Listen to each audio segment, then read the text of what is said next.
You are listening to OBP. Welcome to the Ohio Business Podcast. I'm your host, Stephen Pohl, joined by repeat guest Taylor Janszen of Janszen Media. You are listening to the Ohio Business Podcast, where we sit down and chat with today and tomorrow's business leaders of Ohio. Yeah, thanks for coming on. Thanks for having me here. Yeah, thanks, Stephen. Thanks to Ohio Business Podcast. Yes, sir. We recently did a music video with our boy Tim Ager. You guys did a offshoot video too, and did you get a client from that? Yeah, so I actually did. Actually, on my website here, I had I added this video right here, and it was with one of our mutual friends, and I put this on there, and someone reached out and was like, "Hey, I love the video, and really want to work with you." Dude, that's why I wanted to start this podcast, because there's a community. I know there's one kid, he's a real estate agent. He reaches out to most people, just to talk to them and stuff. And like, it's so cool to see people come together to make content like that. Like that was funny. The video Tim did was hilarious. That was amazing. Yeah, it's all about networking, getting connections, and appreciate what you're doing, kind of getting people together. Yeah. So I think you're my first repeat guest.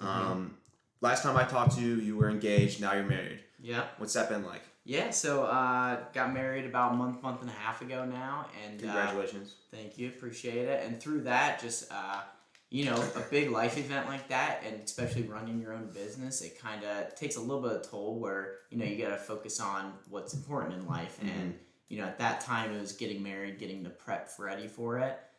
So at that time, my client base kind of went down a little bit, and now it's full go and time to get it back going, so it's ramping back up. Yeah, you take that little slow decline, but sometimes that's good. You refocus on what's good, important, and then you kind of ready to hit the the business full steam. Yeah, absolutely. But it's a big expense, and then you got to take a little hit with the clients. Like that's gotta hurt a little bit. What was kind of getting married during COVID like? Because this is like a one in a, like you are, you got married in the weirdest time to get married in. Absolutely. So obviously with the mask, the social distancing, all that, every place, every business had to kind of have some protocols in place. So they spaced out the tables enough.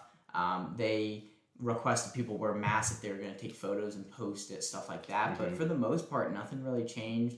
All our vendors were still in business. We were able to keep going on with everything, and got married with no really any big hiccups or hurdles. What was the venue? Yeah, so it's called Farm at Harvest Hills, and it's up in Delaware. It's a really cool barn, so if anyone's looking to get married, definitely Google that. That's an awesome farm.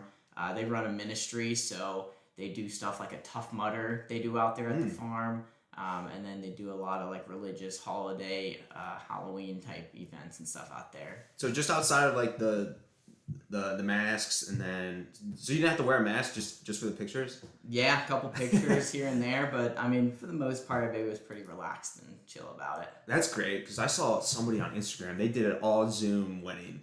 Oh wow. Like they had like the immediate family, and then everybody else is on the Zoom call. I was like, wow, like that's crazy. I could not do that. That's probably a more affordable wedding, but yeah, that's true. Well, it looks like, the dress, they did the venue, so it's like, oh, they did it all up still. I feel like the whole purpose of the wedding is to get the people together. It's a party, a celebration. Like that was one of the things we wanted. Is we both have large families, like 40 to 50 or 60 on each side, so family alone was already going to cover most of that wedding.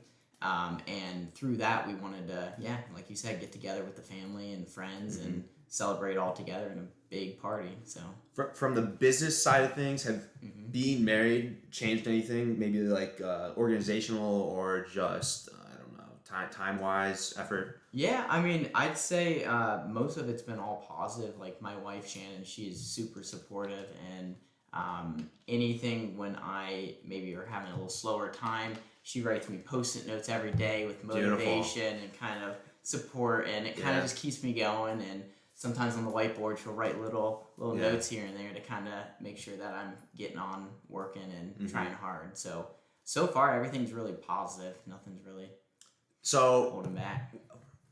What's it kind of like to have a kid and work from home? Yeah, because I feel like that is like the biggest benefit of working from home and having children. Like you get to spend, like the biggest hassle is usually you're at the office all day, you don't have any family time.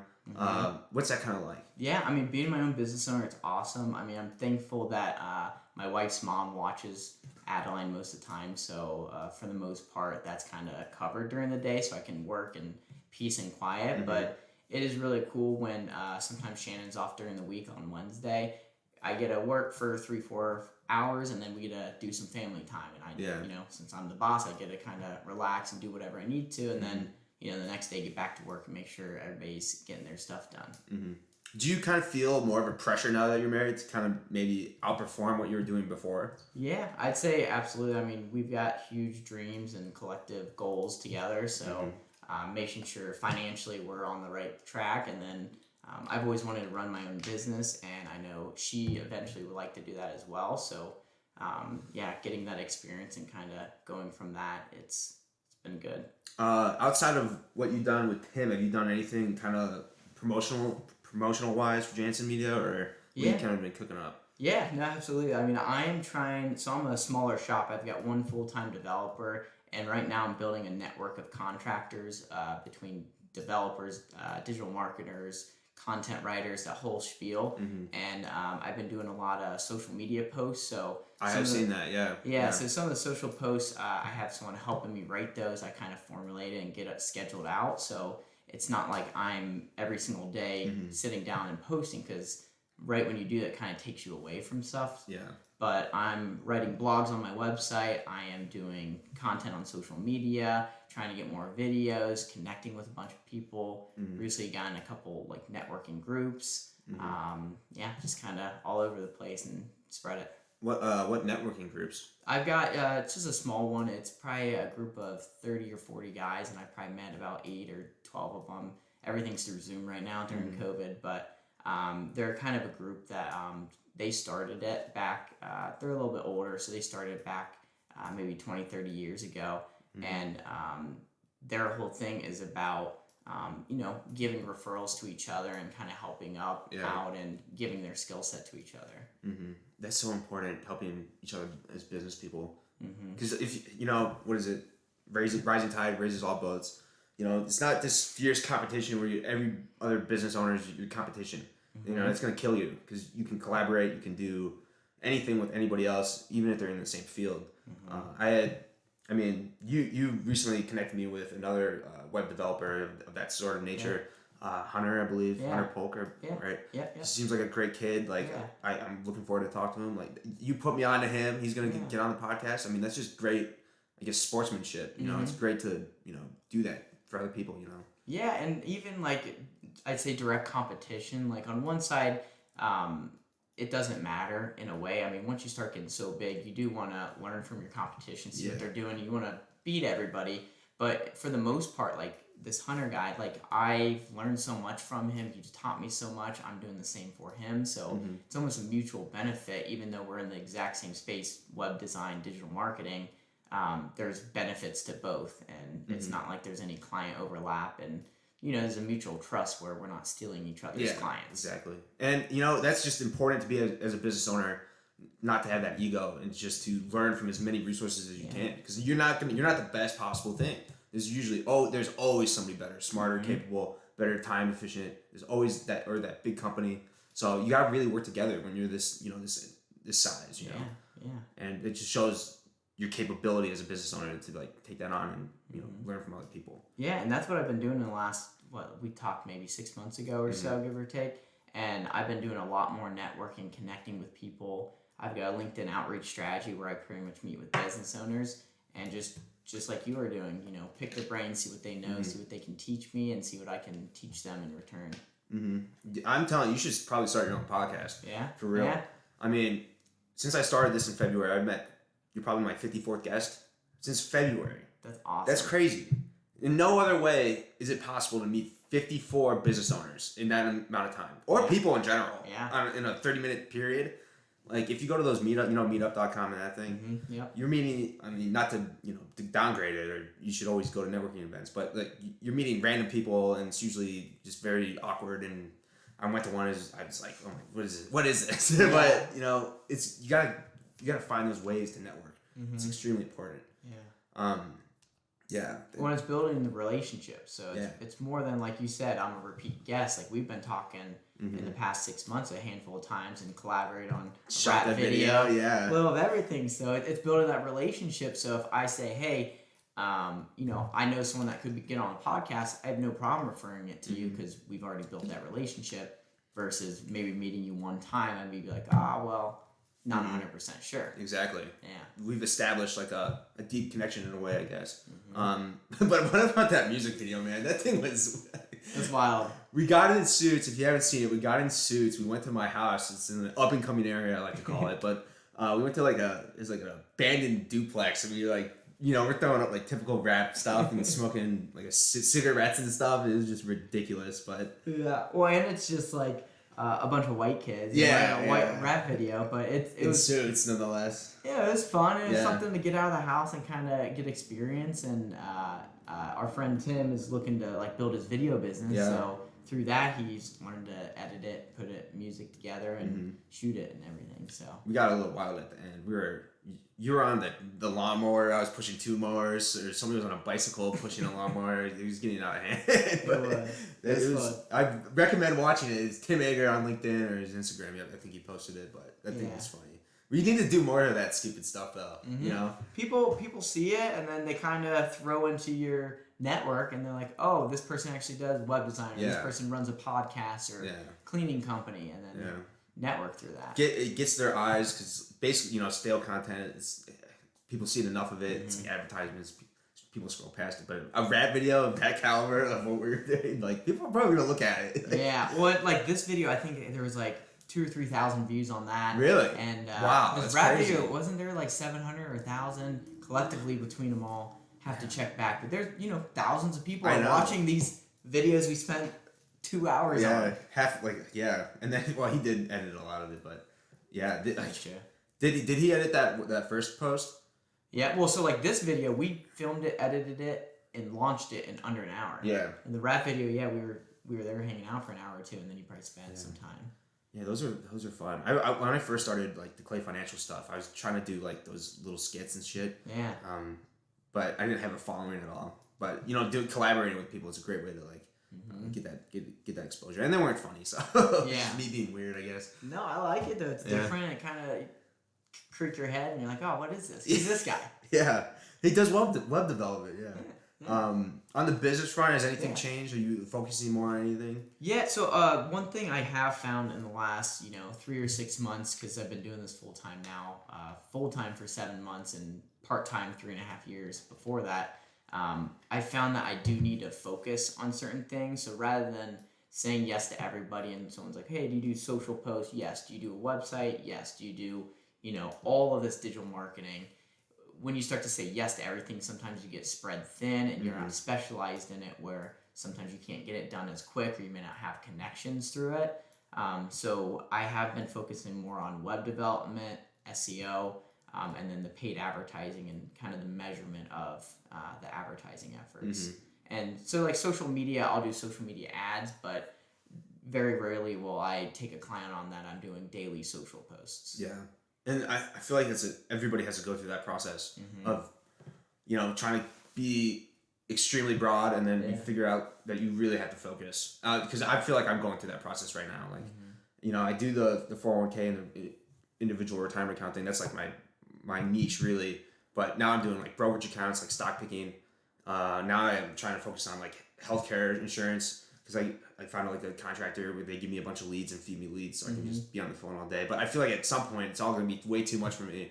And I'm either have to stop one of it or hire somebody. But hopefully it's hiring somebody. But yeah, and I think it is good to get as much experience and go all over the place as you can. That's why I said I'm doing social posts, blogs. I'm updating my website constantly. I'm doing videos. I'm doing all these different services and doing the work and training people and all of that. But sometimes you need to either get a focus and figure out what's working and what's not for you. Yeah, what's time efficient? What's spreading you too thin? What's your hiring process look like? What avenues are you recruiting through? kind of you have criteria set in place for like the company, you get more people involved. Well, you said you're contracting people, right? Yeah. So right now what I'm doing is, like I said, I've been networking with different business owners and everything. I will find people that are specialized in, say, social media advertising or SEO or development specifically or design or any of those parts of what I offer. And I'll just kind of connect them and throw them up on my board and then throw them in my CRM. So I kind of have a list of different contractors. So it starts with networking, getting to know people, just like we're doing, building a relationship. And then through that, kind of trusting and possibly doing like a mini test of a small project to see how they do on it. And you kind of put me onto that idea of contracting people out. It's not as expensive as you think. Yeah. That book, I forget what it was called, by Nathan Lockhart. Yeah, it's down there. I think the blue book. How to be a capitalist without any capital. Yeah. Yeah. He had a great little chapter on his podcast how he would contract somebody through Fiverr to schedule the guest. I actually tested this out and it worked great. To schedule the podcast guest, and then he would outsource the video production. And then the whole the promos and stuff. And he just sat down with a guest every day. It's like, wow, I wish if I made money from this podcast, I would probably put more money into it like that. So it was just totally just me just sitting down with people. Yeah, and I mean, if you think about like the massive large companies like the Amazon, the Google, they are all over the place doing different industries and all kinds of everything. But if you look at some of the smaller businesses and the people that are like growing up, they focus on one or two things because it's something they can put in, SOP together, a scope of project, and really, multiply it with hiring processes and everything so it can be duplicated and growing efficiently. Rather than all over the place, you got to teach someone everything you know, which is sometimes not as efficient. Yeah, the hiring process is so interesting looking at it from a business owner's expensive side of it. When you're in college and you're trying to get hired, it's a totally different way of viewing things and what you're looking for.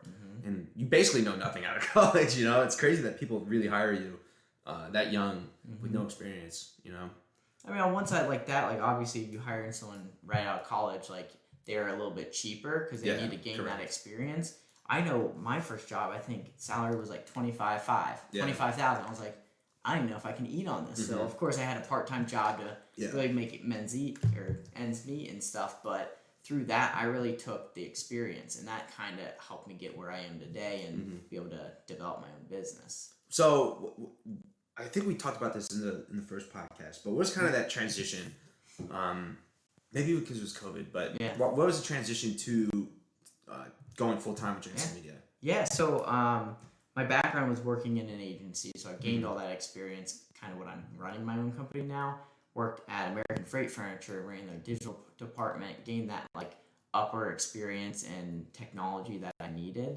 And then from that, during COVID, I did lose my job, but it was almost a blessing in disguise that I was able to, take the leap, go full-time on my own, had some cash saved up. Obviously, the wedding was coming up, so there's all that going on, but now it's, good place and things are looking up. So, I already was doing it 3.5 years on the side. So I've had some of the processes in place. Yeah. It's so important to get those processes because, running a business is extremely challenging. Yeah. Outside of just what you're selling or servicing, just the back end of it is extremely challenging. Taxes, the marketing, the promotion, just the sales, everything. The transactions between people, the scheduling, it's a lot. And Tim again, but he made a great post on Facebook on how difficult it is to be a business owner, and it's like it is a lot. How do you think you kind of gain that experience to get ready to take that jump though? Yeah, I mean, I'd say a lot of it goes back to people, to networking. So learning from other people that are business owners. Since I am a business owner, I'm B2B. I work with generally other business owners. So sometimes I say, hey, how can I help you? What can we do? But on the flip side, I say, hey, I've got a question about taxes. Can you answer this for me? Or I got a question about hiring, or what percent do you save for taxes, or anything like that. And those are the types of questions that you need to ask to just other fellow business owners that are successful.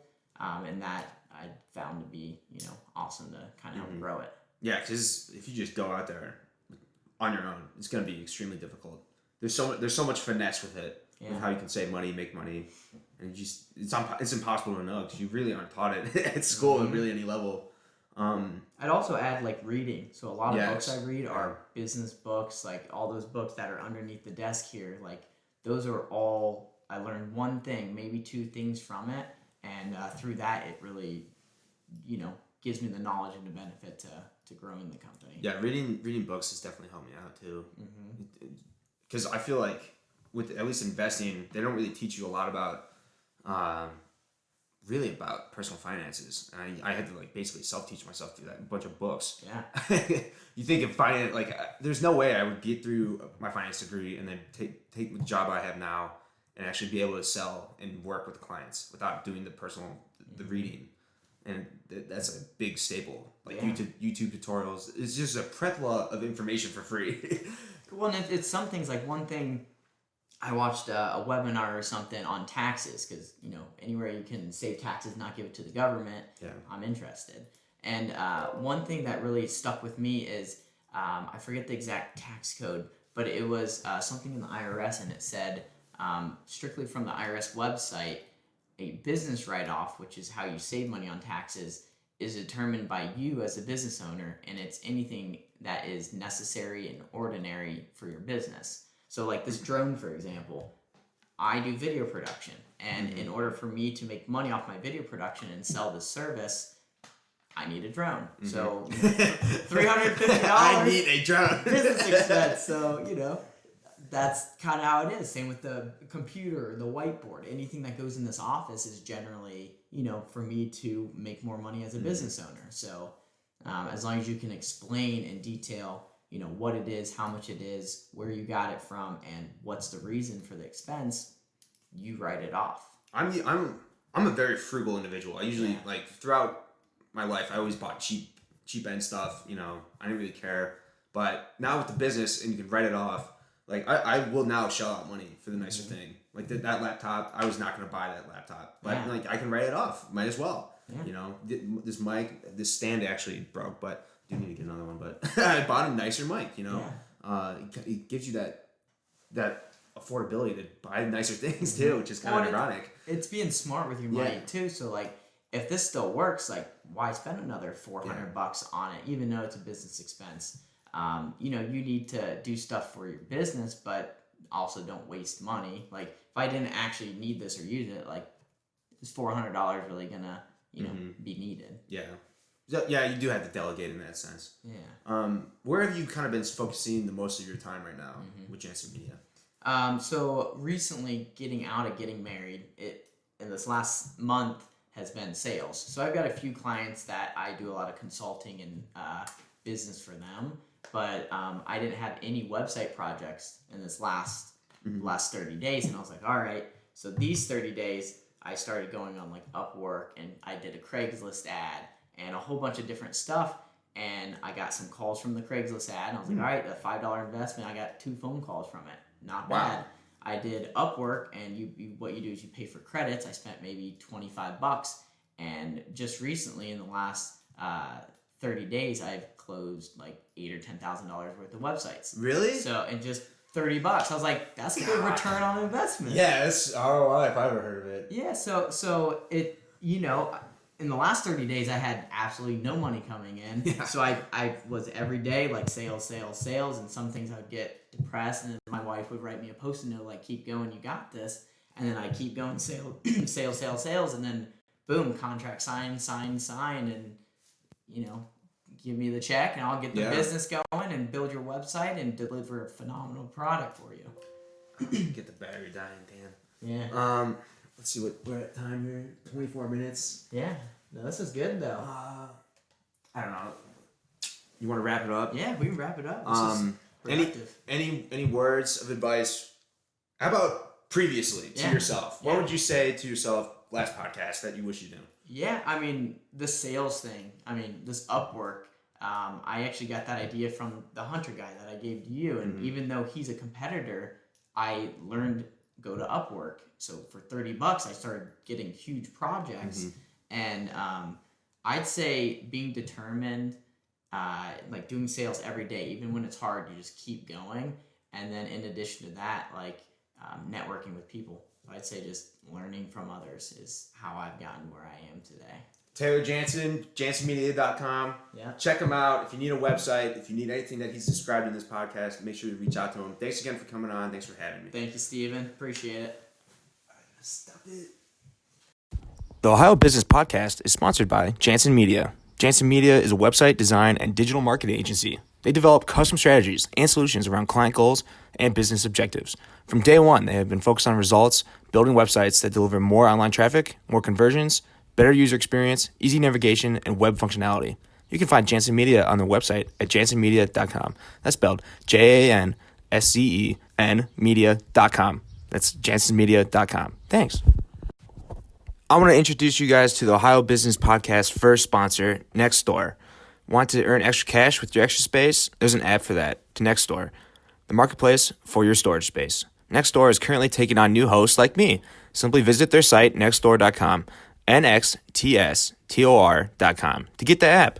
Just think what an extra $200 a month can mean to you by simply storing your friends' boxes and mattresses.